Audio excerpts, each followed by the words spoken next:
ओम शांति। हमारे देश भारतवर्ष में साल में अनेक त्यौहार मनाए जाते हैं।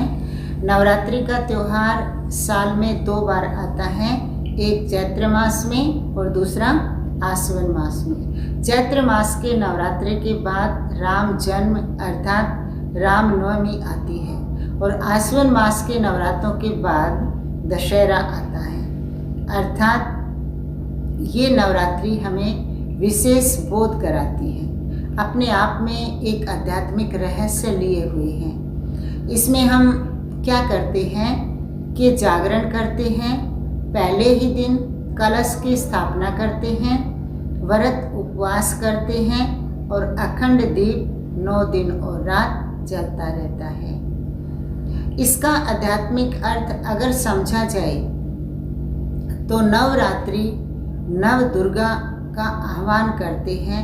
नव दुर्गा जिसकी 8 भुजाएं दिखाई गई हैं, तो हम नवरात्रि मनाने के पीछे का भाव समझते हैं तो समझ आता है कि हम अष्ट शक्तियों का आह्वान कर रहे हैं। उन अष्ट शक्तियों के कारण ही दुर्गा ने असुरों पर विजय प्राप्त की।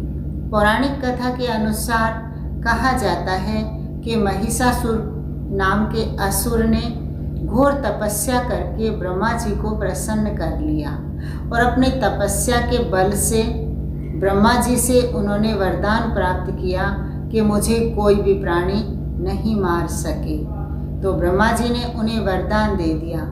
अपने इस वरदान का फायदा उठाकर महिषासुर ने सभी देवताओं को परास्त कर दिया और सभी देवता जब मदद मांगने के लिए ब्रह्मा जी के पास जाते हैं, तब भगवान शिव ने आदि शक्ति को रचा, जिसकी 8 भुजाएं थी, वो त्रिनेत्री थी और सभी भुजाओं में अस्त्र शस्त्रों से सुसज्जित थी। उस अष्ट शक्ति ने महिषासुर से 9 दिन तक युद्ध किया और उसे परास्त किया तथा देवताओं को उसके भय से मुक्त किया। वास्तव में देखा जाए तो कोई भी चाहे देवी है या साधारण स्त्री है 8 भुजा वाली नहीं हो सकती। फिर जिसको हम देवी माँ कहते हैं, जिसके लिए कहा गया है वो डबल अहिंसक थी, वो अपने हाथों में हथियार उठाकर किसी से भी हिंसा नहीं कर सकती। वास्तव में ये अस्त्र शस्त्र सिद्धियों का प्रतीक हैं। जब हम परमात्मा शिव को उसकी आराधना से प्रसन्न करते हैं तो हमें 8 सिद्धियां प्राप्त होती हैं, अर्थात 8 शक्तियां हमारे जीवन में आ जाती हैं। सकारात्मक ऊर्जा हमारे जीवन में भर जाती है, जिसको ही अष्ट शक्तियों में दिखाया हुआ है। वैसे अगर देखा जाए कोई भी कन्या जब पैदा होती है तो 8 भुजाओं वाली पैदा नहीं होती है। अगर गलती से एक उंगली भी एक्स्ट्रा आ जाती है तो भी हमें डॉक्टर की सलाह लेनी पड़ती है। यहाँ तो 8 भुजाएं हैं, तो भुजा माना शक्ति। देवियों के पास ऐसी शक्तियाँ थी जिनको भुजाओं के रूप में दिखाया हुआ है। देवियों की 8 भुजाओं में जो 8 अलंकार दिखाए हैं, उनमें से एक है स्वदर्शन चक्र। इसका अर्थ है स्वयं की कमजोरियों का दर्शन कर उनको मिटाना और औरों के गुणों को देखकर स्वयं में समाना। दूसरा अलंकार दिखाया है तलवार। तलवार अर्थात ज्ञान की तलवार तथा देवियों के एक हाथ में धनुष बाण दिखाया है, जिसका भी अर्थ है कि सदा अपने लक्ष्य पर ध्यान केंद्रित रहना और उसी निशाने पर बुद्धि को एकाग्र करना। ये 8 भुजाएं 8 शक्तियों का प्रतीक हैं। जब इंसान परमात्मा पिता की स्मृति में अपने मन को एकाग्र करता है, अर्थात सही विधि को अपनाता है, तो उसके जीवन में ये 8 सिद्धियां आ जाती हैं। भुजा अर्थात सहयोग, भुजा अर्थात सिद्धि। तो इसलिए इन शक्तियों को सिद्धि के रूप में और इन हथियारों के रूप में दिखाया है। वास्तव में देवियाँ अहिंसक थी। नवरात्रों में अखंड दीप जलाते हैं, जिसका अर्थ है आत्मा की ज्योति को सदा ही जगाए रखना, इस चीज़ का जागरण करना, जिसका ही यादगार नवरात्रों में जागरण किया जाता है। कलश की स्थापना करना अर्थात परमात्मा पिता जो ज्ञान सागर हैं उनसे मिले हुए ज्ञान को अपनी बुद्धि रूपी कलश में धारण करना, और व्रत करना अर्थात आसुरी वृत्तियों से, आसुरी स्वभाव संस्कार से, बुराइयों से अपने को नियमों और वचनों में बांधना ही व्रत करना है।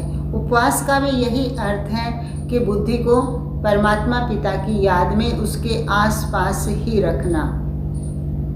इन दिनों में कन्या पूजन किया जाता है। कहा जाता है कि कन्या पवित्र है, कन्या शक्ति है।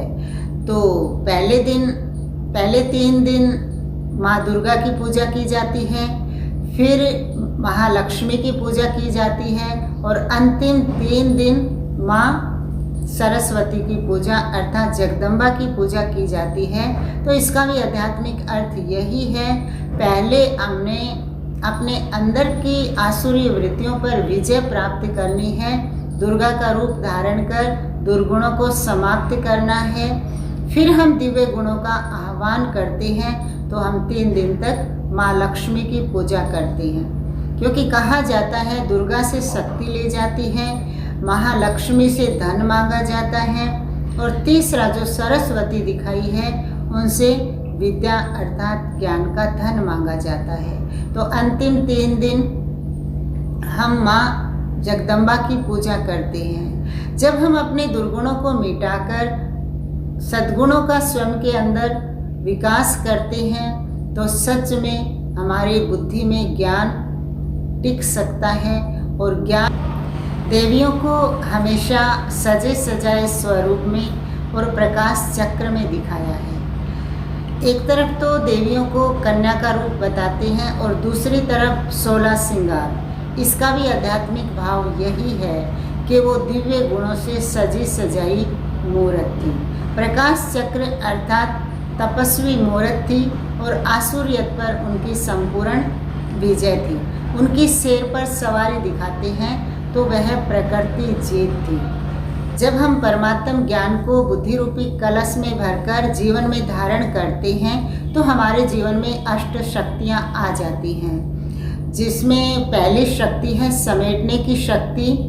इसके एग्जाम्पल हम कछुए के रूप में देते हैं कि कछुए का जो ऊपर का कवच है वो इतना कठोर होता है, चाहे उसको कुल्हाड़ी से काटा जाए, चाहे हाथी भी उसके ऊपर पैर क्यों ना रखते, फिर भी वो नष्ट नहीं हो सकता है। कछुए की दूसरी विशेषता ये है कि जब वो कर्म करता है तो अपनी कर्मेंद्रियों को बाहर निकालता है, और कर्म करने के बाद या कोई खतरा दिखाई देने पर अपनी कर्मेंद्रियों को समेट लेता है। तो एक ज्ञानी व्यक्ति, एक तपस्वी व्यक्ति इसी प्रकार कर्म करने के लिए अर्थात श्रेष्ठ कर्म करने के लिए अपनी कर्मेंद्रियों को यूज करता है, फिर उन्हें समेट लेता है। परमात्म सुरक्षा कवच उसकी आसुरी गुणों वृत्तियों से रक्षा करता है। दूसरी शक्ति है सहन करने की शक्ति। जब हम निरंतर परमात्मा पिता की स्मृति में योग युक्त रहते हैं तो हमारे अंदर दूसरी शक्ति सहन शक्ति आ जाती है। इसका उदाहरण एक पेड़ से हम आपको देना चाहते हैं जिस पर फल लगे हुए हैं। फल लेने के लिए हम पेड़ पर पत्थर मारते हैं और बदले में पेड़ हमें फल देता है, ना कि वापस पत्थर हमको मारता है। तो ज्ञानी व्यक्ति परमात्म शक्ति से उसके अंदर इतनी शक्ति आ जाती है कि वो कोई हमें कुछ भी दे, भले कोई हमारी बुराई करे, कोई अपमान करे, परंतु हम उसे फल ही देते हैं, अर्थात उसके लिए शुभ भावना शुभ कामना ही रखते हैं। तीसरा, परमात्म स्मृति से हमें जो शक्ति मिलती है वो है सामना करने की शक्ति। आज हम देखते हैं कि जरा जरा सी बात पर व्यक्ति उत्तेजित हो जाता है और मरने मारने को उतारू हो जाता है, क्योंकि उसके जीवन में आध्यात्मिकता नहीं है। परमात्मा पिता से हमें जो तीसरी शक्ति मिलती है वो है समाने की शक्ति। किसी ने कुछ भी कहा तो हम उसे अपने जीवन में समा ले, उसका बखान ना करें और उसका उल्टा जवाब ना दें। इसका उदाहरण हम आपको एक सागर और नदी से देना चाहते हैं कि नदियाँ चाहे कितना भी कचरा लाके सागर में क्यों ना डाल दें, परंतु सागर सबको अपने में समा लेता है, वापस नदियों को नहीं देता है।